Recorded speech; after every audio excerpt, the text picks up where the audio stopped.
भाई मुझे लगता है इस धराधाम पर जो भी भजन कर रहा है, जो भी वो किसी भी मत विचार संप्रदाय का हो, इस धराधाम पर जो भी भजन कर रहा है वो किसी ना किसी प्रकार से पवन पुत्र के द्वारा रक्षित होकर ही भजन कर रहा है। गोस्वामी जी ने लिखा है, साधु संत के तुम रखवारे, असुर निकंदन राम दुलारे, अष्ट सिद्धि नव निधि के दाता, असवर दीन जानकी माता।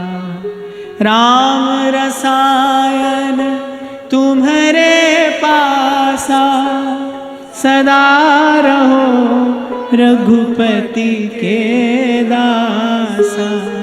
तुम्हारे भजन राम को पावे, जन्म जन्म के दुख बिसरावे। जय जय जय हनुमान गोसाई, कृपा करहु गुरुदेव की नाई। जो सतबार पाठ कर कोई, छूटहि बंद महासुख हो। इसीलिए प्रभु छोड़कर गए श्री हनुमान जी को कि कलयुग भजन करने नहीं देगा। ये घोर कलिकाल ये जीव को भजन करने नहीं देगा। आप रहिए और साधु संतों की रक्षा करिए। इसीलिए मैंने कहा भाई, कोई कहीं किसी भी इष्ट आराध्य का किसी भी भाव से भजन कर रहा है, पर वो हनुमान जी द्वारा रक्षित है। वो उनकी कृपा की छत्र छाया में रहकर भजन कर रहा है। और मैं तो अपने जीवन का अनुभव आपसे कहूं भाई, कि इनकी कृपा से ही भजन मार्ग की विघ्न बाधाएं अनेक अनेक समय दूर हुई। भजन मार्ग के अनेक अनेक विघ्न इन्हीं की कृपा से दूर हुए। पवन तने संकट हर, मंगल मूर्ति रूप। श्री राम लखन सीता सहित, हृदय बसो सुरभूप। चलिए, हनुमान जी का स्मरण हो गया। तो यशस्वी तो वो है जिसे प्रभु यश प्रदान करे, जिसे भगवान यश दे, वो यशस्वी। उसी की कीर्ति अक्षुण्ण है। नहीं तो काल सबको धूल में मिलाता हुआ चलता है। स्वामी जी ने पूर्व के पद में कहा ना, कैसरी हरिदास महल में बनिता बन ठाड़ी भई, पर एको न चलत जब आवत अंत की आंधें। एको न चलत, काल सबको धूल में मिलाता हुआ चलता है। केवल भक्त है जिसे भगवान से प्रसाद मिला है, उसे काल का भय नहीं है। उसकी यश पताका युग युगांतर तक यहां पर फहराती है। उस दिन भी हम कह रहे थे ना कि भाई, नेता अभिनेता सब भूतपूर्व हो जाते हैं, राजा महाराजा भूतपूर्व हो जाते हैं, सब काल के गाल में जाते हैं। भक्त कभी भूतपूर्व नहीं होता, भक्त कभी पुराना नहीं होता। मीरा, सूर, तुलसी, रैदास ये कभी पुराने नहीं पड़ेंगे। मीरा के पदों में कृष्ण प्रेम की उत्ताल तरंगें सदा उठती रहेंगी। कबीर के शब्दों में अनहद का नाद सदा बजता रहेगा। इन रसिकों की वाणी में श्यामा श्याम सदा क्रीड़ा करते रहेंगे। नाम वाणी जहां, श्याम श्यामा तहां। तो सावधान कर रहे भाई कि भक्ति को इस दंभ और पाखंड से दूषित नहीं होने देना। जहां तक आप पहुंचे हैं वहीं तक का अनुभव आपका है। और सूरदास जी कहते हैं, बिना अनुभवी के मर्म कौन जानता है और कौन जान सकता है। आपके अनुभव का ही मोल है। आपने क्या कहा, क्या सुना। मैंने आपको बरसों सुनाया और आपने भी बरसों सुना, पर इस कहने और सुनने का मोल तभी है जब ये कह सुनकर आपको मुझे कुछ थोड़ा अनुभव हो जाए। वो अनुभव अपना गुरु है। अनुभव के ही प्रकाश में उपलब्धि संभव है, अपने अनुभव के प्रकाश में। साधन में अनुभव हो, अपना अनुभव। अरे संसार में 2 पैसे की चीज लेते हो, कितना ठोक पीट कर लेते हो। थोड़ी महंगी लेनी हो तो 4 लोगों से सलाह करके लेते हो। अनुभव का आदर है।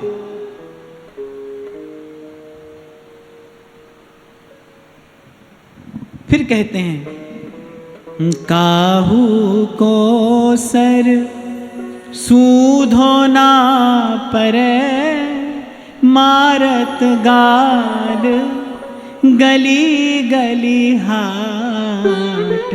काहू को सर सूधो ना परे, मारत गाल गली गली हाट।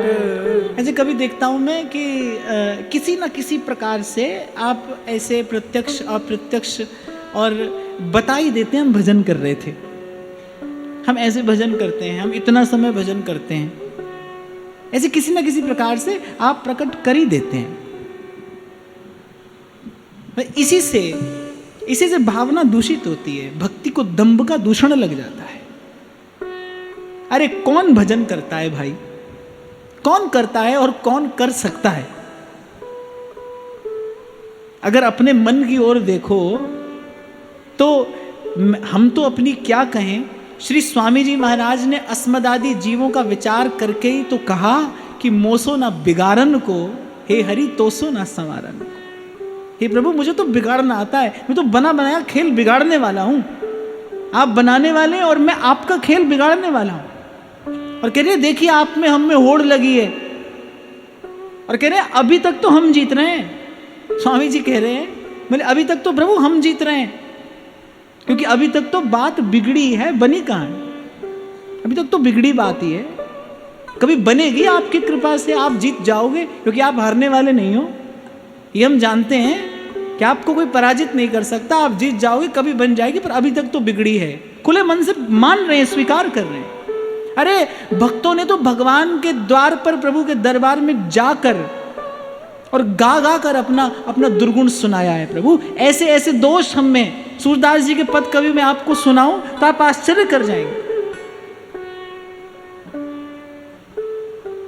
अपने मुख से कह रहे हैं, जिस तन दियो ताहि बिसरायो, जिस तन दियो ताहि बिसरायो, ऐसी नमक हरामी मौसम कौन कुटिल खल का।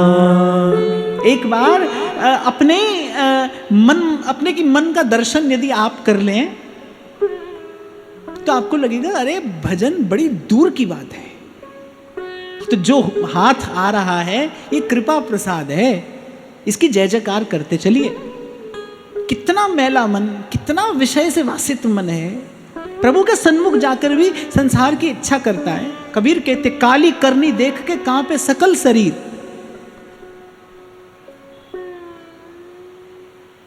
क्या मुख ले बिनती करूं लाज आवत है मोहे, तोए देख अवगुण करूं कैसे भाऊं तोए।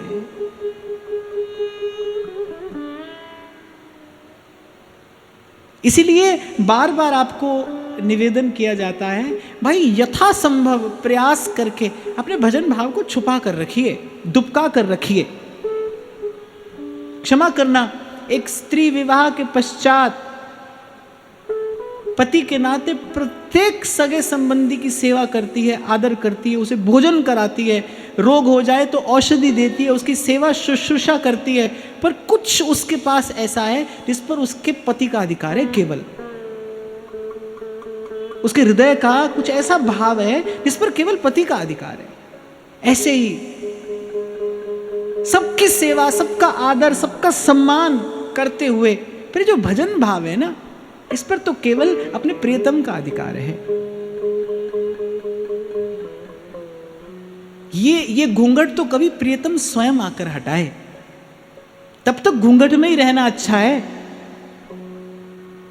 जो सलज्जा स्त्री है, जो शीलवान है, जो संस्कारी है, उसके जीवन में तो यही देखा जाता है कि उसका अवगुंठन, उसका घूंघट तो उसका प्रियतम आकर हटाता है।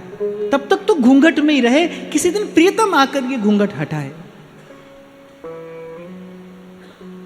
जब विवाह के लिए श्रृंगार किया जाता है ना, तब से लेकर घूंघट रहता है, और जब तक पति आकर घूंघट नहीं हटाए तब तक घूंघट रहता है। उसके पीछे का तात्पर्य क्या है? उसके पीछे का तात्पर्य यही है कि इस रूप पर, इस दृष्टि पर केवल आपका अधिकार है। ऐसी जो अपनी भजन भावना है, कबीर कहता है अंतर्यामी जानी है, अंतर्गत का भाव उसे भीतर रहने दीजिए, बाहर ना आए।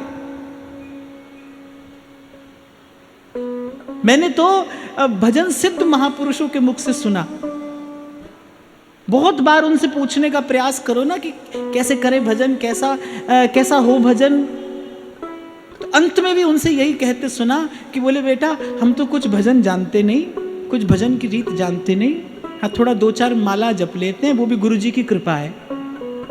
मेरे 2-4 माला जप लेते हैं, वो भी गुरु जी की कृपा है, बाकी हम तो कुछ भजन की रीत जानते नहीं। और मैं आपको अपने जीवन का अनुभव बता रहा हूँ, भजन सिद्ध महापुरुषों के मुख से मैंने ये सुना है, जो भजन के अतिरिक्त कुछ नहीं करते, जिनकी एक एक क्रिया, एक एक चेष्टा भजन है, वो कह रहे हैं बोले बेटा भजन तो हम नहीं जानते, 2-4 माला कर लेते हैं, कभी पोथी का पाठ कर लेते हैं, वो भी गुरु जी की कृपा है, गुरु जी की कृपा से 2-4 माला कर लेते हैं बस। और पूर्व भी कई बार हमने चर्चा की, आप जितना गोपन करेंगे आपका भाव उतना प्रगाढ़ होता चला जाएगा, खबर ना पड़े किसी को, आपके नेत्र की कोर में आने वाले अश्रु को कोई देख ना ले, पी जाइए उसे। वही आपकी अमूल्य संपत्ति, वही आपकी धरोहर है, वही आपको समृद्ध बनाएगी, वही आपको सजाएगी, वही आपको प्रियतम के सन्मुख जाने योग्य बनाएगी। उस संपत्ति को छुपा कर रखिए। क्षमा करना, चलो इस बात के लिए तो नहीं भी करना तो चलेगा, क्योंकि मुझे तो कहना ही है। कई बार मैं देखता हूं सामने कि कैसे बैठे बैठे सुबक रहे होते हैं, झूल रहे हैं, सुबक रहे हैं, क्या है? आपको लगता है इसका नाम भाव है? भाई हो सकता है मेरे पास बहुत कीमती हीरा ना हो, पर हो सकता है मेरे पास हीरे की पहचान हो। हीरा नहीं हो मेरे पास, पर हीरे की पहचान तो किसी के पास हो सकती है, उसे ये तो पता हो सकता है कि ये हीरा है या नहीं है। भाव की खुशबू अलग होती है भाई। अब लगे हाथ में तो कह ही दूं, पूर्व भी मैंने कहा था, बहुत भावुक लोग हॉल के बाहर बैठा करो, यहां तो सावधान होकर सुनने वाले लोग बैठो, जो सावधान होकर श्रवण कर सके। क्योंकि मेरे पास भाव भले न हो, पर गुरुजनों की कृपा से मुझे ये खबर जरूर है भाव क्या होता है और कैसा होता है, उसका रंग रूप कैसा है, उसका स्वरूप स्वभाव कैसा है, कैसी खुशबू उस भाव से आती है।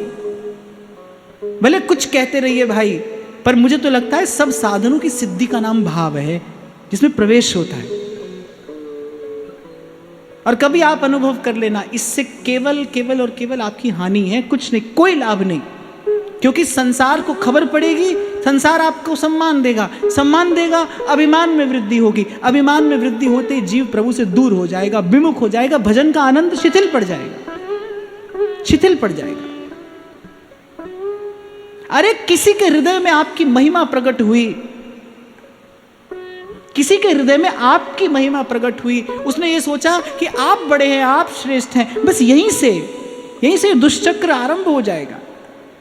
और आज नहीं तो कल आप उस जाल में उलझ जाएंगे, उस फेर में पड़ जाएंगे। यदि अपनी साधुता, अपने साधकत्व को बचाकर रखना है तो इस दंभ रूपी दूषण से अपने भक्ति भाव को सुरक्षित करना होगा।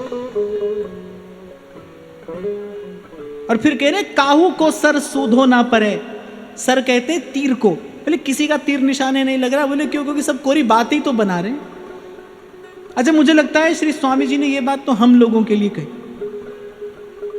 भगवत रसिक देव एक स्थान पर कहते हैं, बोले वेशधारी हरि के उर साले, साले माने चुभने वाले, कह रहे वेशधारी हरि के उर साले, लोभी दंभी कपटी नटके सिस्नो दर को पाले। कहते गुरु भयो घर घर में डोले, नाम धनी को बेचे, और परमारथ सुपने नहीं जाने, बस पैसन ही को खींचे।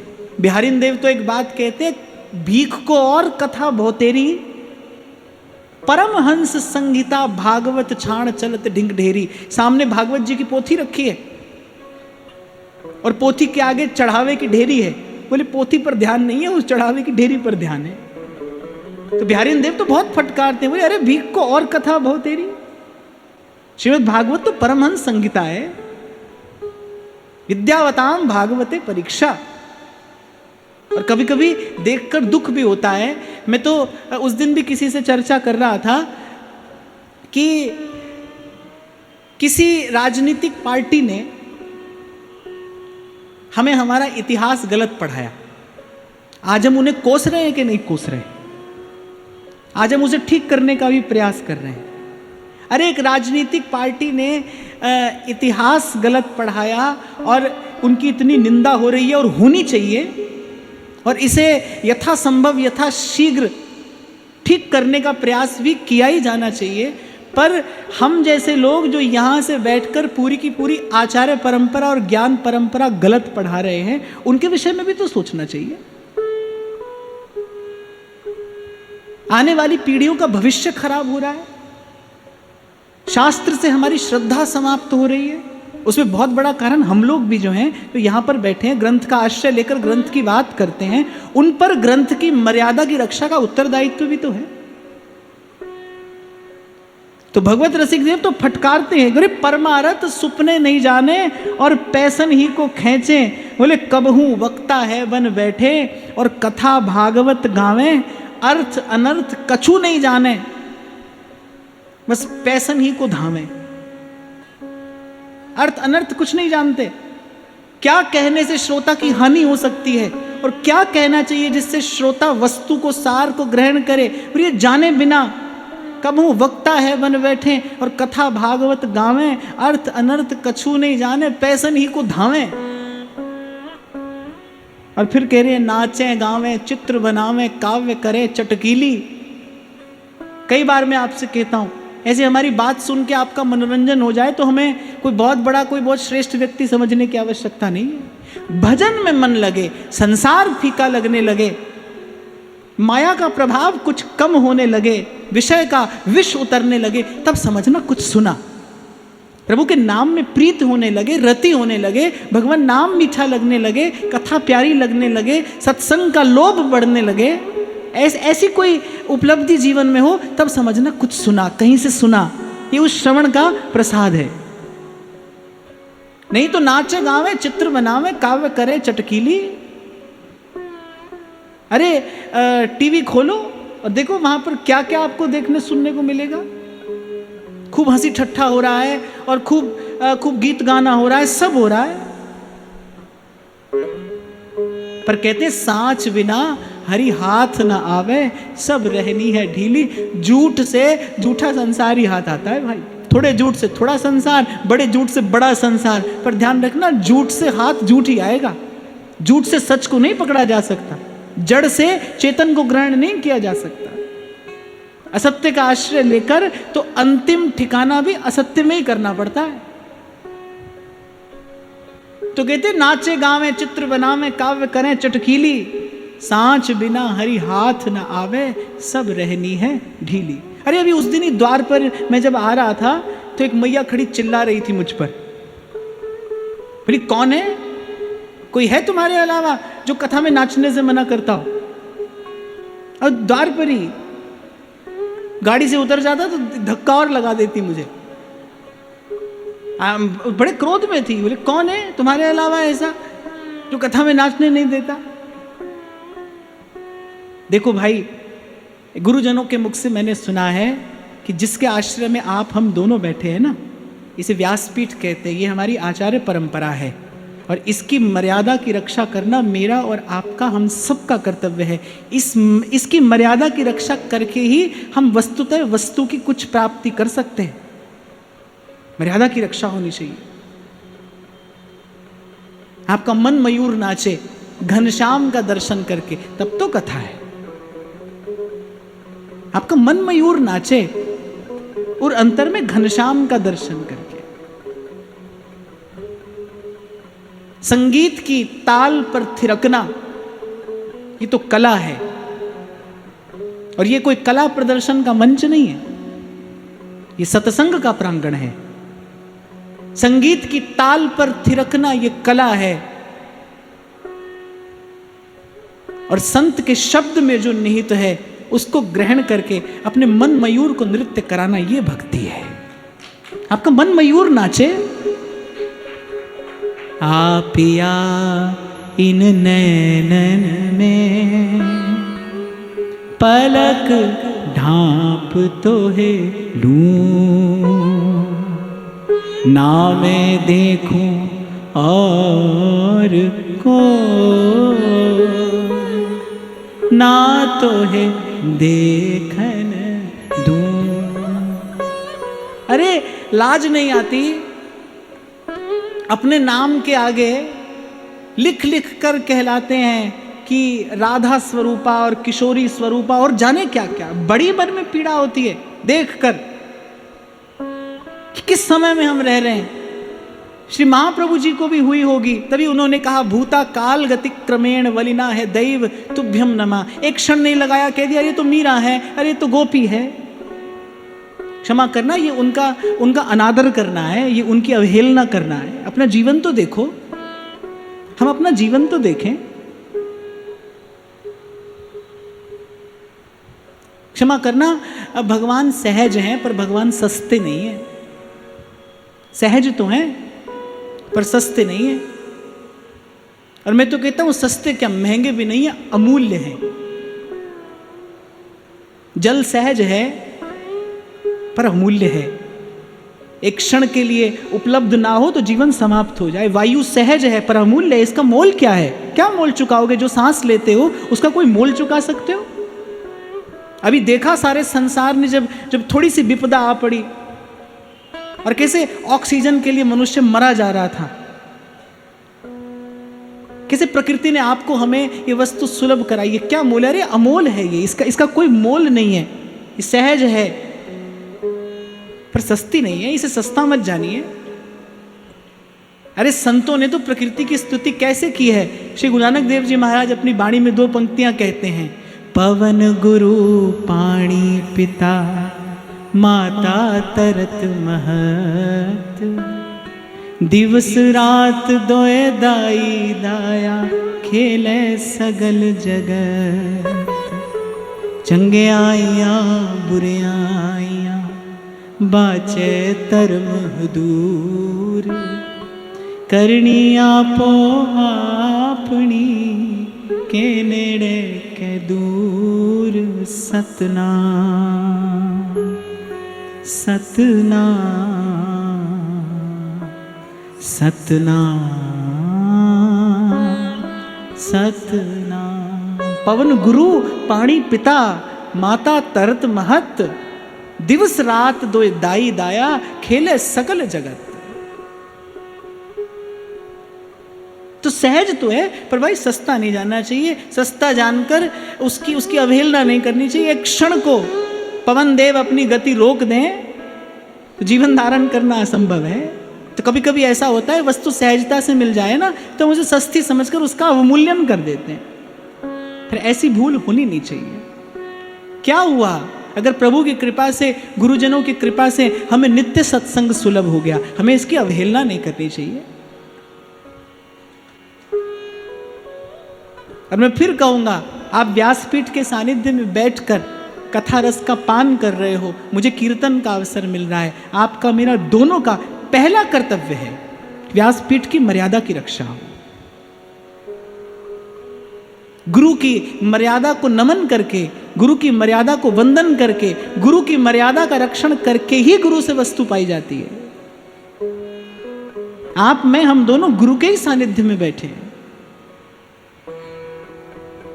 तो जो हो हमारे पास उससे भी बहुत कम कहना चाहिए, मानना चाहिए। कहना तो खैर क्यों चाहिए, केवल मानना चाहिए।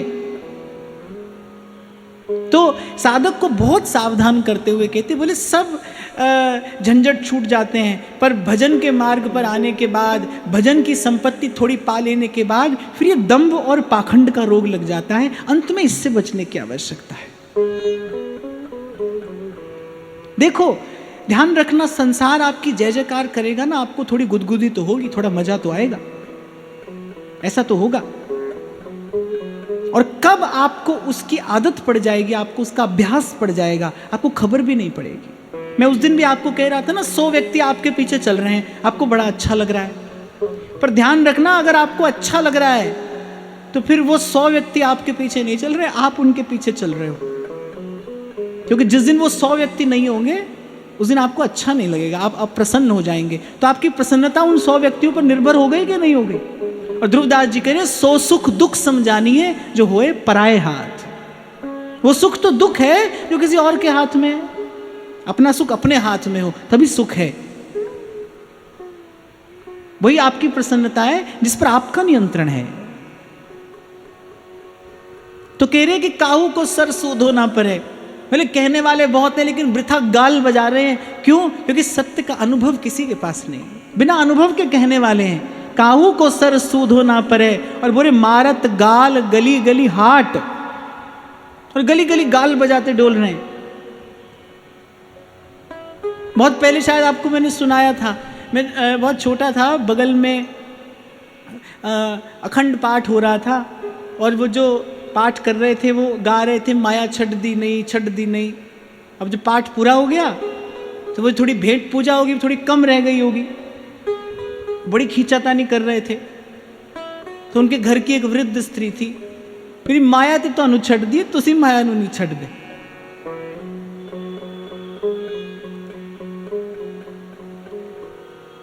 और ऐसों के लिए भगवत रसिक देव तो कहते हैं, वेशधारी हरि के उर साले। बोले ऐसा व्यक्ति तो प्रभु के हृदय में चुभता है, कांटे की तरह चुभता है। अरे एक व्यक्ति संसारी है ना, कम से कम वो तो कहता है मैं संसारी हूं, वो तो कहता है मैं विषयी हूं, मैं भोगी हूं, मैं संसारी हूं। पर माथे पर तिलक, गले में कंठी, मुख में प्रभु का नाम। हमारे व्यास जी कहते हैं कि भगवान की कथा का व्यापार करके धन लाने वाले, अब हम हूं से भक्त कहावें, माला तिलक स्वांग धर, हरि को नाम बेच धन लावे। अब हम हूं से भक्त कहावें।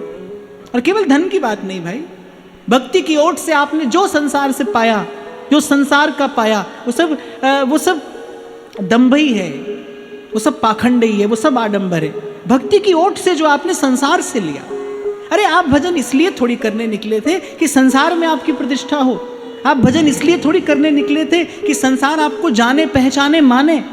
आप जहां जाएं वहां लोग आपके लिए मार्ग छोड़ दें, आपके लिए मार्ग बना दें। आप जहां जाएं उन गलियों में आपकी जय जयकार हो। आप क्या इसलिए भजन करने निकले थे?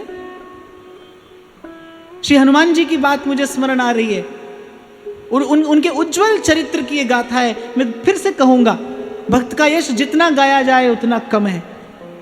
कि जब नारद जी ने देखी वैकुंठ नाथ के पास वो सुंदर सी पुस्तक और पूछा प्रभु क्या है, तो भगवान ने कहा हमारे भक्तों की सूची है। नारद जी को लगा लाओ लाओ हम भी देखें हमारा नाम कहाँ है। सबसे पहला नाम नारद जी का। अब और उलट पलट कर देख रहे हैं, पूरी पुस्तक में हनुमान जी का नाम ही नहीं है। नारद जी ने थोड़ा इतराते हुए पूछा, बोले प्रभु हनुमान जी का नाम तो नहीं है इसमें। प्रभु मुस्कुराए, बोले हनुमान जी से ही पूछिए। हनुमान जी के पास आए, हनुमान जी भजन कर रहे थे, भज श्री राम भज श्री राम, श्री राम जय राम जय जय राम। आप कभी भी हनुमान जी का भजन करिए, सुमिरन करिए। हनुमान जी दो ही काम करते हैं, या तो प्रभु के नाम का जप करते हैं और या फिर भगवान की कथा का श्रवण करते हैं। दो ही काम है उनको। हनुमान जी भजन कर रहे थे। नारद जी ने सब घटना सुनाई। बोले हम गए थे, नई पुस्तक छपी है, एक भक्तों की सूची है। हाँ हाँ हनुमान जी सुनते रहे, आगे कहिए। बोले पहले नंबर पे हमारा नाम लिखा था, बड़ी प्रभु की कृपा है देखो। तो बोले आपका नाम था नहीं कहीं। अरे हनुमान जी ने कहा किताब में नाम छपाने के लिए थोड़ी भजन करते हैं, भजन भजन के लिए करते हैं। हमें भजन का आनंद ही प्रभु इतना दे देते हैं कि नाम छपे न छपे, कोई जाने न जाने, हमें भजन का आनंद ही पर्याप्त है। भजन के सुख के लिए भजन करते हैं, नाम छपे किताब में इसलिए नहीं करते हैं। पर नारद जी को संतोष नहीं हुआ इस उत्तर से। कुछ दिन बाद फिर पहुंचे, आज देखा और सुंदर पुस्तक है, नारद जी ने कहा नई पुस्तक छपी है। आशी ठाकुर जी ने कहा देखिए देखिए। अब नारद जी उठाकर देखने लगे तो श्री ठाकुर जी ने कहा इसमें उनके नाम हैं जिनका हम भजन करते हैं, जिनका सुमिरन हम करते हैं, जिन्हें हम याद करते हैं, जिनके प्रेम में हम रहते हैं। सारी पुस्तक खाली और पुस्तक के बीचों बीच श्री हनुमान जी का नाम लिखा था। तब नारद जी को रहस्य समझ में आया, नारद जी प्रभु की बात समझे कि इनका भजन हम करते हैं। जाहि न चाही कबहू कछु, तुम संग सहज सने, बसहु निरंतर ताके उर, सोराउर निज गे। और फिर अंत में स्वामी जी कह रहे हैं, कह श्री हरिदास जान ठाकुर बिहारी, तकत ओट पाट। कह श्री हरिदास जान ठाकुर बिहारी, तकत ओट पाट। ओट पाट अर्थात आप कभी, पहले क्या होता था, घर में द्वार के आगे चिक लगी रहती थी, तो चिक की बनावट ऐसी होती है कि जो भीतर बैठा है, चिक के भीतर बैठा है, उसको तो बाहर का दृश्य दिखाई पड़ता है, बाहर वाले को चिक के भीतर का दृश्य दिखाई नहीं पड़ता। तो कह रहे ऐसे ही जीने से पट की ओट से, और वो जीना सा पट ओट क्या है, बोले माया के झीने से पट की ओट से मायापति की दृष्टि सब पर रहती है।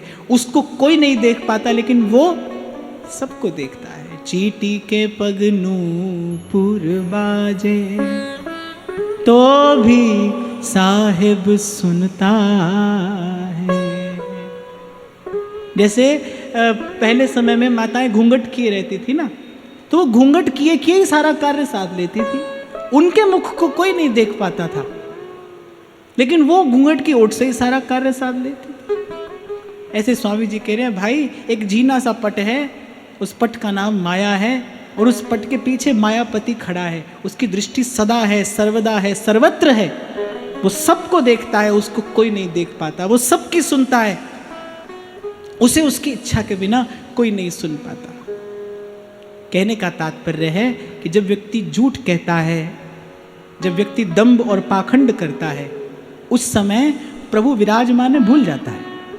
मैं तो कई बार विचार करता हूँ कि जो लोग इस संसार में अपनी पूजा कराते हैं, अपनी पूजा स्वीकार करते हैं, वो उस समय प्रभु के अस्तित्व को भूल जाते हैं। यदि प्रभु के अस्तित्व का स्मरण रहे, जीव किस लायक है भाई? पूजा के योग्य भगवान हैं, पूजा के योग्य केवल भगवान के ही चरण कमल हैं। स्वामी ही स्वामी के स्थान पर शोभा पाता है। सेवक की वास्तविक शोभा तो स्वामी के चरणों में है। स्वामी अपनी उदारता से भले अपना सिंहासन क्यों न दे दे, वो स्वामी की उदारता है, पर सेवक को अपना धर्म, सेवक को अपनी मर्यादा, सेवक को अपना स्थान नहीं भूलना चाहिए। निकुंज में हमारी प्रिया जो सहचरियों की सेवा पर रीझ कर, उनके लाड़ पर रीझ कर, अरे लालजी को ही दान दे देती हैं। प्रिया जी लालजू को ही, सखियों को दान दे देती हैं, दे देती हैं लालजू को, लेकिन सहचरियां अपना धर्म नहीं भूलती। प्रियाजू के हृदय पर पूर्ण अधिकार होने के बाद भी उनकी दृष्टि कहाँ है? श्री स्वामी जी के चरणों पर है। प्रियाजू अपने बराबर स्थान देती हैं, उस स्थान को स्पर्श करके, उसे उस स्थान को स्पर्श करके अपने माथे से लगाकर, लेकिन सहचरियां बैठती श्री जी के चरणों में ही है। स्वामी उदार हो तो फिर सेवक को भी अपनी मर्यादा का उसी भाव से पालन करना चाहिए, उसका रक्षण करना चाहिए। तो इस अंतिम पद में श्री स्वामी जी ने यही बताया है कि अनेक अनेक विकारों से बचने के बाद जाने कितने पुण्यों के बाद, गुरुजनों की कृपा के बाद, सत्संग की कृपा के बाद जीव भजन के मार्ग पर आता है। पर भजन के मार्ग के आने के बाद भी कभी कभी उसे दंभ और पाखंड का रोग लग जाता है। इससे बचने की आवश्यकता है। छुपाए रहिए, दुबकाए रहिए, गोपन किए रहिए अपने भाव का। अरे खूब कहने दीजिए संसार को कि कोई भजन नहीं करते आप, खूब कहने दीजिए संसार को। और मैं तो कहता हूं, कई बार कहता हूं ना आपसे, उसी को आता है मजा जीने का इस जमाने में, वो इधर का लगता रहे उधर का हो जाए। इस जीवन रूपी परीक्षा का परिणाम तो भाई वो अंतिम क्षण है।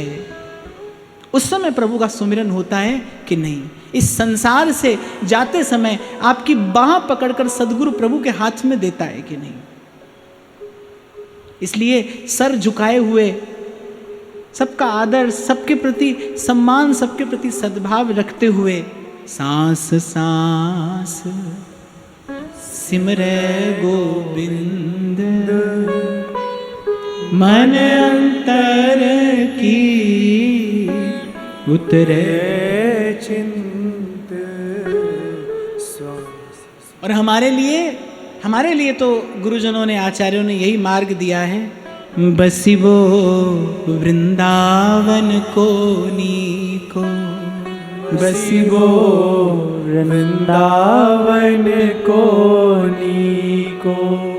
छिन छिन प्रति अनुराग बढ़त है, छिन छिन प्रति अनुराग बढ़त है।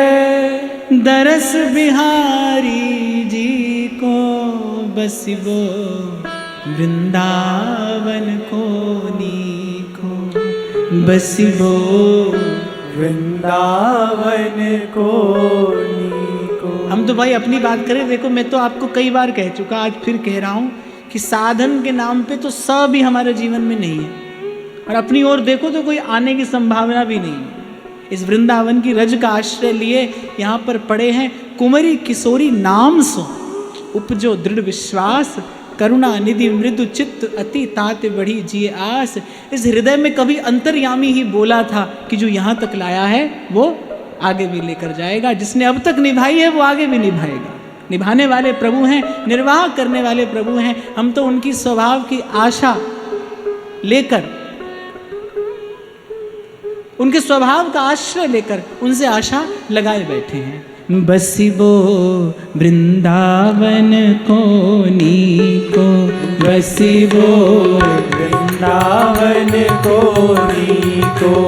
छिन छिन प्रति अनुराग बढ़त है, छिन छिन प्रति अनुराग बढ़त है। छिन छिन प्रति अनुराग बढ़त है, छिन छिन प्रति अनुराग बढ़त है। नरस बिहारी जी को बसिबो वृंदावन को नीको, बसिबो वृंदावन को नीको। और देखो, अभी मैं आपसे कह रहा था ना, सच कहने से सच्चा लाभ होता है। अभी 2-4 दिन पहले की बात है, आपको बड़ा आनंद आएगा सुनकर। शंभू जी को कोई सज्जन व्यक्ति, कोई बड़ा उदार व्यक्ति एक पत्र देकर गया। इन्होंने मुझे जाकर दिया। तो उन्होंने लिखा था, बोले महाराज जी हम गिरिराज जी की दंडौती परिक्रमा लगाने गए थे। तो पहले तो 2-3 घंटा परिक्रमा लगाई, और फिर मन थोड़ा इधर उधर होने लगा,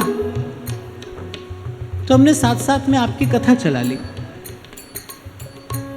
तो आप कई बार कहते हो, बोले मुझसे तो माला होती नहीं, मेरे हिस्से की आप भी 1-2 कर दिया करो। तो बोले खबर नहीं आप तो दंडौती लगाओगे कि नहीं लगाओगे। पर दंडौती परिक्रमा लगाने के बाद मैंने गिरिराज जी से कहा कि आधा पुण्य मेरा और आधा महाराज जी का। तो सबसे पहले तो व्यासपीठ से जिसने भी मुझे पत्र दिया, सबसे पहले तो उसको बहुत बहुत प्रणाम, उसका बहुत बहुत धन्यवाद कि आपने मुझे याद किया, गिरिराज धरण के चरणों में मेरा स्मरण किया, और सच्ची बात कही आपने भाई आप तो दंडौती लगाने की बात करो, मैं तो सोच भी नहीं सकता। और सच्ची बात है, इसीलिए यहाँ से कह देता हूँ, माला जपूं न कर जपूं और मुख से जपूं न राम। आप जैसे भक्तों की कृपा है जो अपने भजन में से भी आधा पुण्य हमें दे देते हैं। आपकी कमाई खा रहे हैं भाई हम, आपका आशीर्वाद हम पर ऐसे ही बना रहे। बसिबो वृंदावन को नीको, बसिबो वृंदावन को नीको, नैन श्रवण रसना रस अचवत, नैन श्रवण रसना।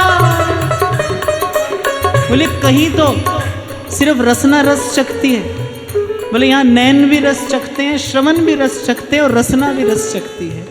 नैन श्रवण रसना रस अचवत, नैन श्रवण रसना रस अचवत, अंग संग प्यारी पी को, बसिबो वृंदावन को नीको, बसिबो वृंदावन को नीको, बसिबो वृंदावन को नीको, बसिबो वृंदावन को नीको।